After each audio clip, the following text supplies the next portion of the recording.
पद्मजा जोशी और आप देख रहे हैं आज की अड़ी। और आज हम आपके टीवी स्क्रीन पर आ रहे हैं सीधे पटना से, क्योंकि कल पटना में ही बिहार चुनाव से ठीक पहले सजने वाला है राजनीति का सबसे बड़ा मंच, यानी कि सत्ता सम्मेलन, जहां आप देखेंगे बिहार की राजनीति के सबसे बड़े चेहरे और सुनेंगे सबसे बुलंद आवाजें।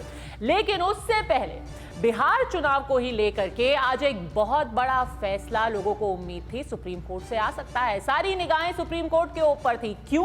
क्योंकि सुप्रीम कोर्ट में सुनवाई होनी थी उन 11 याचिकाओं के ऊपर, वो याचिकाएं जो कि सुप्रीम कोर्ट में डाली गई थी ये कह के कि जो इंटेंसिव रिवीजन यानी कि मतदाता सूची को एक बार फिर से रिवाइज करने की पूरी प्रक्रिया जो जून के महीने से चुनाव आयोग ने शुरू की है वो गैर संवैधानिक है और उस पर रोक लगा दी जाए।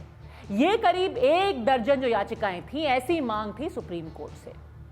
कई सारी दलीलें चुनाव आयोग की तरफ से, याचिकाकर्ताओं की तरफ से सुप्रीम कोर्ट के सामने रखी गई। याचिकाकर्ताओं ने 3 मुख्य चीजें बोली।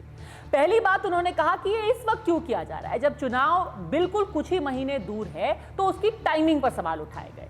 दूसरा, उन्होंने मंशा पर सवाल उठाया, उन्होंने कहा कि इसको रोक देना चाहिए। और तीसरा, उन्होंने कहा कि ये जो 11 दस्तावेज लोगों को सबमिट करने के लिए बोला किया गया है, जमा करने के लिए बोला गया है, वो सही नहीं है। उसमें राशन कार्ड क्यों नहीं है, उसमें आधार कार्ड क्यों नहीं है, उसमें वोटर कार्ड क्यों नहीं है। और सबसे जरूरी बात, और यही यहां पे राजनीति भी आ जाती है, क्योंकि आपको याद होगा कि कल बिहार में विपक्षी गठबंधन ने चक्का जाम का आयोजन किया था। वहां पर उन्होंने संविधान की एक कॉपी हाथ में लेकर के कहा था कि ये पूरी की पूरी प्रक्रिया संविधान विरोधी है, संविधान के खिलाफ है, गैर संवैधानिक है। लेकिन जब आज सुप्रीम कोर्ट ने अपना आदेश दिया तो उन्होंने कुछ बहुत जरूरी बातें बोली। सबसे जरूरी बात उन्होंने ये बोली कि किसी भी संवैधानिक संस्था को इस तरीके की प्रक्रिया से रोका नहीं जा सकता, यानी कि एक तरीके से संवैधानिक होने की बात पर, यह पूरी प्रक्रिया संवैधानिक है, इस बात पर सुप्रीम कोर्ट ने अपनी मोहर लगाई। दूसरा, उन्होंने आज कोई अंतरिम आदेश नहीं दिया। हां, यह बात सच है कि उन्होंने कहा कि जो 3 और दस्तावेज है चुनाव आयोग को, उन्होंने उसका आग्रह किया, उन्होंने ये सफाई भी दी बाद में कि ये आदेश नहीं है, लेकिन ये आग्रह है कि आप ये 3 दस्तावेज भी, ये 3 डॉक्यूमेंट्स भी उस डॉक्यूमेंट की सूची में जोड़ सकते हैं। 25 तारीख को ये सारे डॉक्यूमेंट सबमिट करने की, जमा करने की आखिरी तारीख है। 28 तारीख को अगली सुनवाई होगी और 1 अगस्त को जब इंटरिम लिस्ट प्रिंट होनी थी, उससे पहले यह भी कहा गया है, चुनाव आयोग के वकील ने यह भी कहा कि हम सुप्रीम कोर्ट को दिखाने के लिए तैयार हैं, लेकिन अभी भी ये पूरी की पूरी प्रक्रिया बिना किसी रोक टोक के चलती रहेगी। पर राजनीति तो आप समझ ही सकते हैं, दोनों पक्ष आज ये कह रहे हैं कि हमारी जीत हुई है, जो हमें चाहिए था सुप्रीम कोर्ट ने हमारे ही हक में आदेश दिया है। सत्ता पक्ष ने कहा कि देखिए, हम शुरू से ही कह रहे थे कि चुनाव आयोग ने कुछ भी गलत नहीं किया है। जो ये सारी दलीलें दी जा रही हैं कि गरीब, शोषित, वंचित लोगों का हक छीना जा रहा है, ये संविधान के खिलाफ काम किया जा रहा है, ये महज राजनीति है, इसमें कोई सच्चाई नहीं है, और सुप्रीम कोर्ट ने भी ये बात मान ली है। दूसरी तरफ विपक्षी जो गठबंधन है, उन्होंने कहा कि हमने शुरू से ही कहा था कि जो दस्तावेजों की लिस्ट है वो सही नहीं है, एक तरीके से लोगों को चुपके से वोटर लिस्ट से हटाया जा रहा है, और सुप्रीम कोर्ट ने भी हमारी बात मानी है। क्या कहा दोनों पक्षों ने, आइए सुनते हैं। It itself is a biggest thing from the Supreme Court. Supreme Court actually basically have given their view through that, because Aadhaar card, ration card, election ID card to be the part of the verification process in a democratic system. So I think Election Commission will go with that suggestion from the Supreme Court. Let us wait for that. देखिए, माननीय न्यायालय के जो भी निर्णय होता है हम स्वागत करेंगे। एक तरफ कहते हैं संविधान में विश्वास है, दूसरे तरफ संवैधानिक संस्था का अपमान करते हैं। और अगर जो 100% मतदान हो, मतदाताओं की जागरूकता उत्पन्न हो, सबको वोटिंग में अधिकार मिले, कोई छूटे नहीं, ये जागरूकता में इनको आपत्ति क्यों है? और ये संवैधानिक पद पर बैठे अप्पू पप्पू संविधान के विरुद्ध क्यों बार बार भ्रम फैलाते हैं? संवैधानिक संस्था का अपमान क्यों करते हैं? It was a very important day in the Supreme Court today, because Supreme Court has kind of put brakes on the disenfranchisement exercise that was happening. We did not ask for a stay order. Supreme Court did not give a stay order because that was not required at all. What was said was that in the current exercise there is a serious danger of disenfranchisement. The judges clearly said that even if one person is disenfranchised, you have to give them a right to hearing, complete judicial process. तो में आज के सवाल है बिल्कुल सीधे। जिन लोगों ने कहा था कि ये इंटेंसिव रिवीजन संविधान के खिलाफ है, जिन्होंने कहा था कि ये इलेक्शन कमीशन का एजेंडा है कि वो बीजेपी की गोदी कमीशन बनकर के रह जाए, क्या उनके लिए आज सुप्रीम कोर्ट ने जो कहा है एक भारी धक्का है? और अगर सच में सुप्रीम कोर्ट ने ये माना है कि 3 और डॉक्यूमेंट्स भी शामिल होने चाहिए, आखिर कोर्ट में किसकी हार किसकी जीत? आजादी में हमारे साथ जुड़ गए हैं, हमारे साथ थोड़ी सी देर में ही जुड़ेंगे प्रदीप भंडारी, राष्ट्रीय प्रवक्ता भारतीय जनता पार्टी के, डॉक्टर अजय कुमार पांडे एलजेपी रामविलास से हमारे साथ जुड़ेंगे, ऋतुराज झा आम आदमी पार्टी से हमारे साथ जुड़ेंगे। लेकिन सबसे पहले मैं जाऊंगी शक्ति सिंह यादव, प्रवक्ता आरजेडी के, और डॉक्टर मोहम्मद अमीन फॉर्मर जॉइंट डायरेक्टर हैं, वो इलेक्शन कमीशन ऑफ इंडिया के यानी कि चुनाव आयोग में वो कार्यरत रहे हैं और वो अच्छे से जानते हैं कि ये पूरी प्रक्रिया आखिर होती कैसे है। शक्ति सिंह यादव जी, पहले आप ही बता दीजिए, कम से कम ये तो आज सुप्रीम कोर्ट ने माना है कि जो कुछ हो रहा है संविधान के तहत ही हो रहा है, एक संवैधानिक बॉडी है चुनाव आयोग, किसी की गोदी चुनाव आयोग नहीं है, जो कल उनके लिए कहा जा रहा था कि वो आरएसएस की शाखा की तरह उनकी भाषा हो गई है, वो बीजेपी का विंग बन गए हैं। नहीं, संवैधानिक संस्था है, संविधान के तहत काम कर रही है।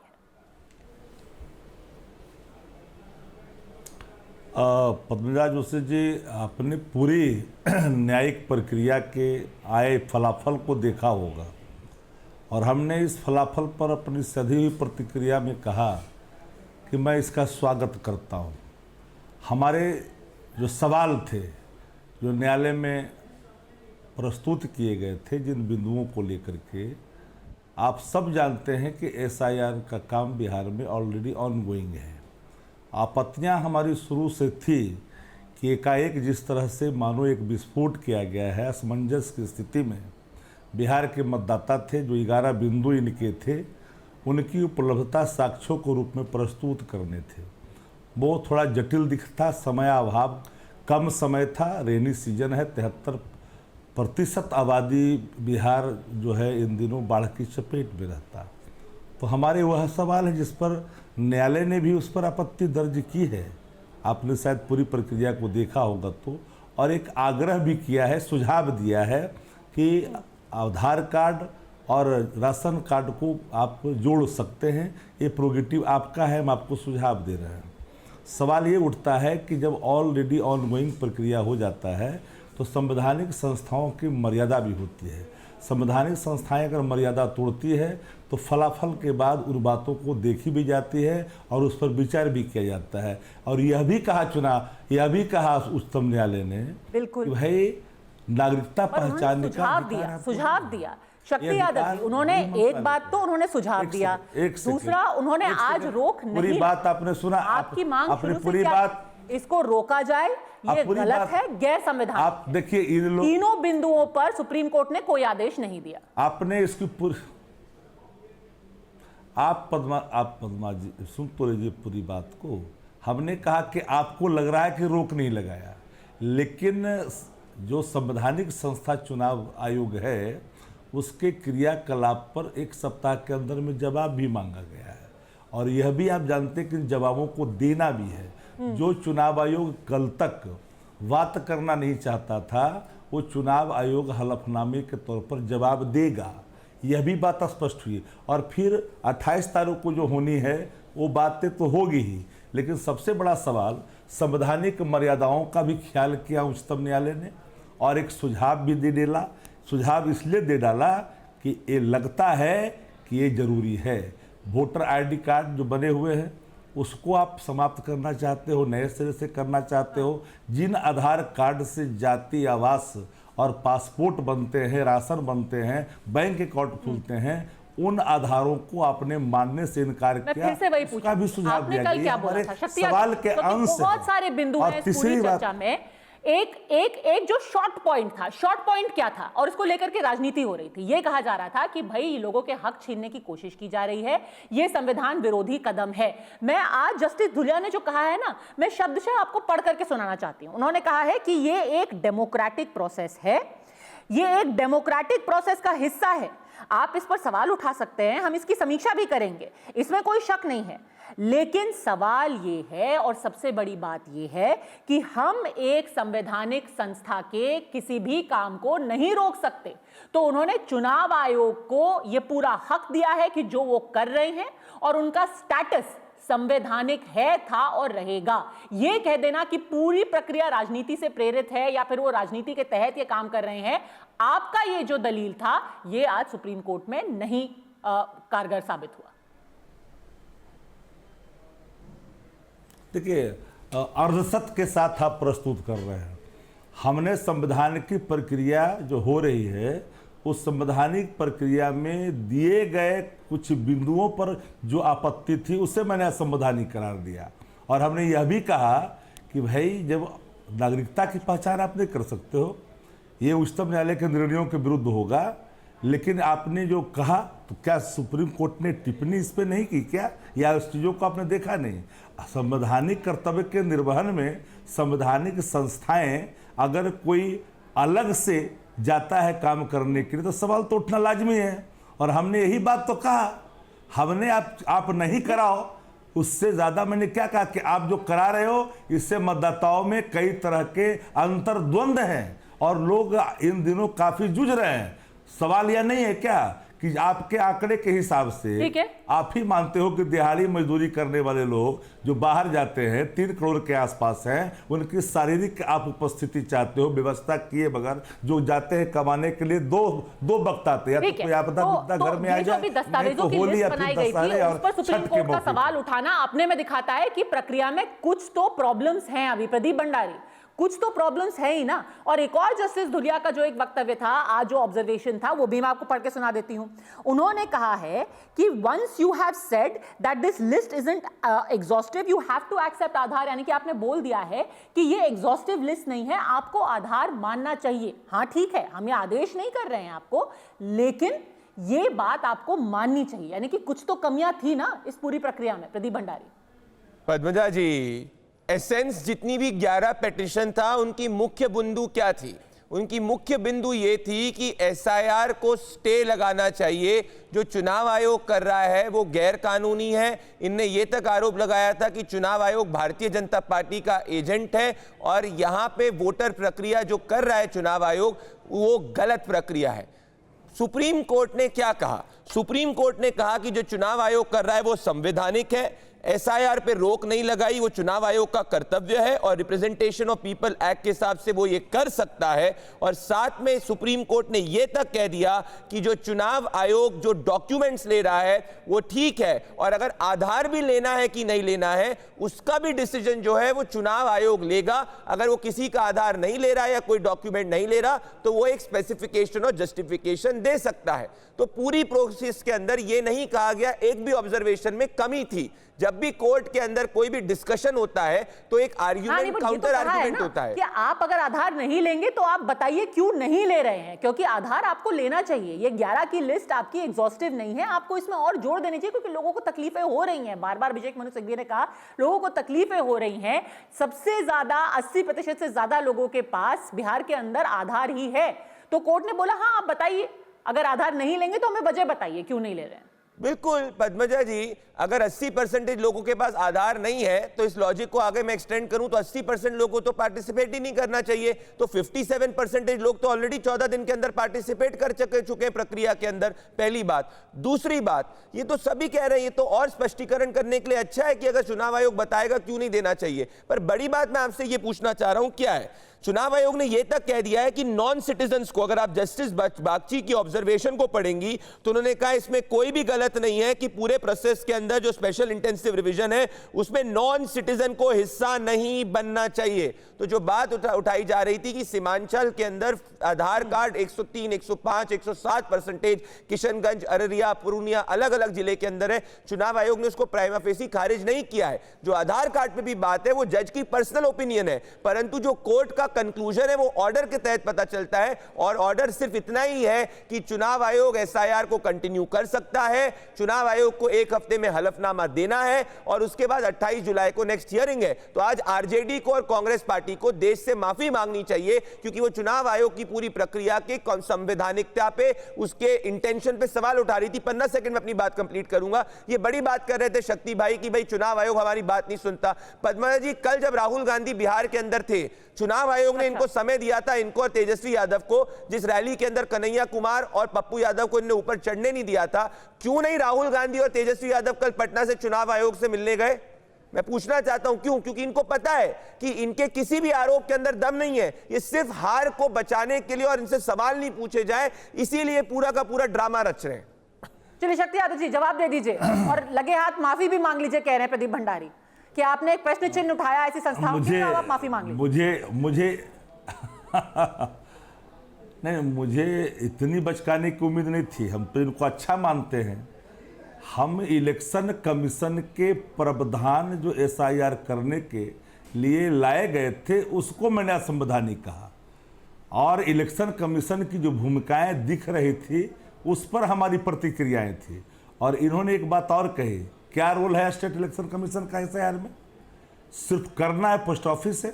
मेरे सवालों का तो कोई उत्तर दे नहीं सकता। अल्टीमेटली वो अग्रसारित करके निर्वाचन सदन को भारत सरकार को भेज देगी, वहाँ भेज देगी, दिल्ली को भेज देगी। अब आइए, इन्होंने एक बातें कही, सिटीजनशिप की बात आपने कही, नॉन सिटीजन की बात जो आप कह रहे हैं। हम एक बात आपने पूछना चाहता हूँ, ये देश में गणना कब हुई? जब ने आज तक अपने जाति की गणना नहीं कर पाई इस देश के अंदर। जवाब दूंगा। जाति, तो आप जरा बताओ कि किस आधार पर आप कह रहे हो, किस आधार पर कह रहे हैं? नंबर 1, आपने कभी नहीं कराया। पूरे वर्ल्ड में एक देश भारत ही है जहां नहीं हुआ। तो जरा मुझे ये बता दीजिए आप कि किस आधार पर कह रहे हैं कि ज़्यादा है। हम कभी भी गैर भारतीयों को वोट का अधिकार का पक्षकार हम नहीं रहे हैं, लेकिन सवाल ये उठता है कि जो ड्यूटी आपकी है, आप अगर मानते हैं कि कोई गैर भारतीय है, बार-बार ये तो आप पे इल्जाम लगा दे कि आप ही घुसपैठियों को बसा रहे हैं, कांग्रेस ही बसा रही है, आरजेडी बसा रही है, ये लगातार बीजेपी जेडीयू बोलते रहते हैं कि आप ही लोग बसा रहे हैं सीमांचल में ला के घुसपैठियों को। पद्मा जोशी जी 10 सेकंड में मैं 10 सेकंड में कंक्लूड करता हूँ। नहीं, देखो रिबटल का 10 सेकंड का मौका दीजिएगा। नहीं, आप हमको निर्वाता 10 सेकंड का दीजिए ना। 10 सेकंड की बात नहीं कर रहा। मुझे जरा ये बता दीजिए कि 11 वर्षों से गृह मंत्रालय किनके पास है? बॉर्डर की सुरक्षा किसके ऊपर है? 20 वर्षों से सरकार एनडीए के बिहार में है, और ये इल्जाम हम पर क्यों लगा रहे हो? सवाल ये उठता है कि इल्जाम हम पर लगाने के बाद पहले अपने आप गिरबान में झांकिए कि क्या आप इसके लिए रिस्पॉन्ड नहीं है। अगर आप मानते हैं सच में, अगर अपने गिरबान में झांकिए प्रदीप भंडारी, इससे पहले कि आप इसका जवाब दें। देखिए मैं बाकी सारे जितने हमारे स्पीकर अभी वेट कर रहे हैं उनके पास भी जल्दी से जाना चाहती हूँ, क्योंकि आपके सहयोगी भी जो हैं एलजेपी, बस सिर्फ 5 सेकंड बोलेगा, क्योंकि पांडे जी भी वेट कर रहे हैं, वहां पे ऋतुराज झा भी वेट कर रहे हैं और मोहम्मद अमीन साहब भी वेट कर रहे हैं। सिर्फ 5 सेकंड लीजिएगा। किशनगंज के अंदर अपोजिशन का एमएलए है 126% आधार कार्ड, कटिहार के अंदर अपोजिशन का एमएलए 123% आधार कार्ड, अररिया के अंदर अपोजिशन का एमएलए 123% आधार कार्ड, पूर्णिया में अपोजिशन का एमएलए 121% आधार कार्ड। हर जगह जहां अपोजिशन का एमएलए, वहीं क्यों फर्जी रैकेट चल रहा है? आपने क्यों बसने दिए? वही तो वो पूछ रहे हैं। गृह मंत्रालय क्या कर रहा था? वो तो कह रहे हैं भाई 11 साल से आप बैठे हुए गृह मंत्रालय में, आपको उनको निकाल बाहर फेंकना चाहिए था। पद्मजा जी, बॉर्डर फेंसिंग, परंतु 220 किलोमीटर जो फेंस अभी नहीं हुआ है क्योंकि बंगाल सरकार कोऑपरेट नहीं कर रहा है, उसमें हम क्या कर सकते हैं? इन लोग ने ऐतिहासिक रूप से घुसपैठियों को अपना वोटर बनाया है। हम तो एनआरसी भी लाना चाहते थे, इन्होंने इसका विरोध किया था। स्टेट में किसकी सरकार है भाई? तो जहां आपका एमएलए वहां फर्जी रैकेट चला रहा है ना, इसी पर कार्रवाई हो रही है शक्ति भाई। जहां हमारे एमएलए, अरे एमएलए क्या करेगा? But the role of MLA, क्यों फर्जी रैकेट? तो क्या एमएलए का रोल है भाई? के अंदर भी 11 तर्क दे रहे हैं, अंदर 22,000 फर्जी आधार कार्ड पाए। क्या तर्क दे रहे हैं? ये तर्क आपके भाजपा के प्रवक्ता इस तरह का तर्क देने का बड़ा दुर्भाग्य। सबसे ज्यादा खुश तो आज भारतीय लॉजिकल नहीं है, ये हताशा वाला है। कहना है विपक्ष जो कि घुसपैठियों को बसाना चाहता था, आज सुप्रीम कोर्ट ने ये मान लिया है कि अगर आप भारतीय नहीं हैं, आपको वोट देने का अधिकार नहीं है, आपको निकाला जाएगा, वोटर लिस्ट से निकाला जाएगा, देश से निकाला जाएगा, आपके सारे हक छीने जाएंगे। पद्मा जी एक सेकंड, हम ये जानना चाहते हैं कि सिटीजनशिप की आइडेंटिफिकेशन का अधिकार किसको है? चुनाव आयोग को क्या? ये राइट है क्या? सर एक सेकंड, ऋतुराज झा को संविधान की किस धारा के तहत? ऋतुराज झा नहीं, ठीक है, इससे पहले कि शक्ति यादव और ऋतुराज झा इस पे जवाब दे, एक पे बहुत जरूरी सवाल, क्योंकि बार बार ये मुद्दा आधार कार्ड और आज उसमें राशन कार्ड और वोटर कार्ड यानी कि एपिक का भी जुड़ गया है। इतना रेजिस्टेंस क्यों है मोहम्मद अमीन साहब ये 3 डॉक्यूमेंट्स को लेकर के? क्यों चुनाव आयोग इनको भी, अगर वो बार बार कह ही रहे, और आज जजेस ने भी ये बोला कि आपने खुद कहा है कि ये 11 की सूची एग्जॉस्टिव नहीं है, यानी कि हम इसमें और भी आगे जोड़ सकते हैं। कई आपने अखबारों में रिपोर्ट देखी होंगी कि बीएलओ खुद आधार मान भी रहे हैं, वो आधार कार्ड चुपके से ले भी रहे हैं, या फिर वो कह रहे हैं कि जाकर के अपने किसी से साइन करवा करके ले आओ। तो इसको इंक्लूड ही कर लीजिए ना। ये इतना रेजिस्टेंस क्यों है? उसी से लोगों को शक हो जाता है कि क्यों, आखिर क्यों आधार को लेकर के इतना एक शक वहम पैदा किया जा रहा है। मोहम्मद अमीन साहब। पद्मजा जी, आपके दर्शकों को बता दूं और जो पैनल में बैठे हैं लोग उनको भी बता दूं कि जो प्रक्रिया सबको मालूम है कि संविधान के 326 के तहत हर एक फ्रेंचाइज को, हर एक वोटर को फ्रेंचाइज अपनी यूज़ करने का अधिकार है। ये संविधान ने दिया है और संविधान जो है उसमें ही इलेक्शन कमीशन को भी पावर दी है और ये कहा है कि आप इलेक्शन कराइए संविधान के अंतर्गत। और हमारे जितने ये स्टेक होल्डर्स हैं पार्टी वाले, उसके साथ में सबसे इम्पॉर्टेंट है हमारा वोटर। वोटर को हमेशा देखा जाता है कि ज़्यादा से ज़्यादा इलेक्शन कमीशन परसेंटेज बढ़ाए और ज़्यादा से ज़्यादा वोटर्स को फैसिलिटी दे, क्योंकि हमारा वोटर ही है डायरेक्ट इलेक्शन कमीशन का, तो वो वोट दे, उसकी फैसिलिटीज़ बढ़ाई जाएँ और उसको तरीके बढ़ाए जाएँ।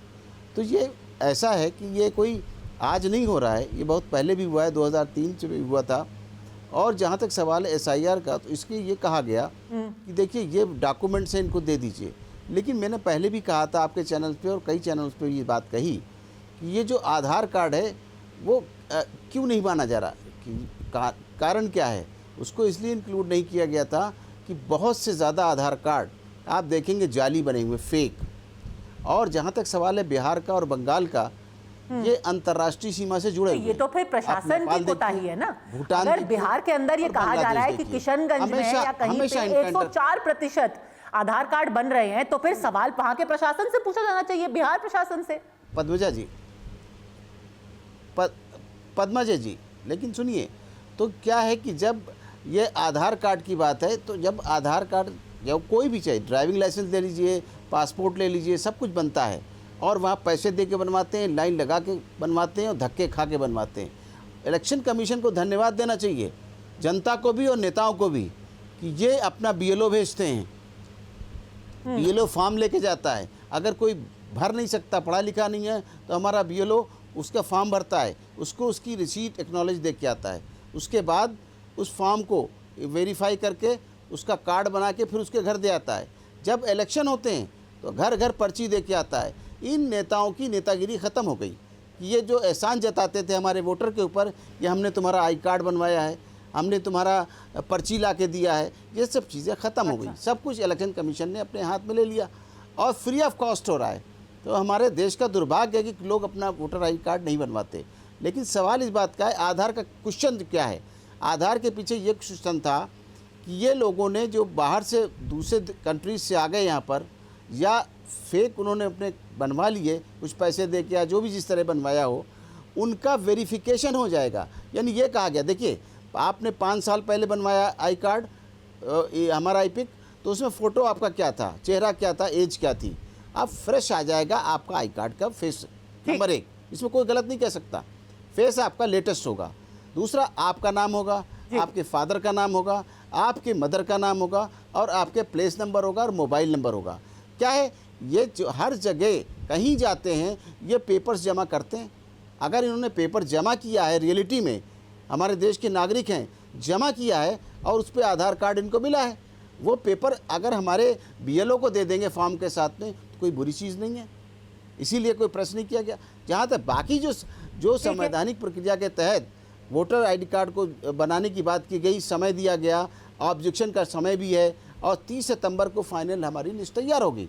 ये एक चीज़ और बताएं, बिहार से क्यों शुरू किया गया? हर एक की बहस ये है अपोजिशन लीडर्स की कि यहाँ से क्यों शुरू किया गया। रीज़न क्या पद्मजा जी, ये आपको याद होगा कि इलेक्शन कमीशन की ईवीएम जब शुरू की गई तो हमारा पायलट प्रोजेक्ट जो है केरला से शुरू हुआ और केरला के बाद 2004 में पूरे देश में ईवीएम यूज़ हुई।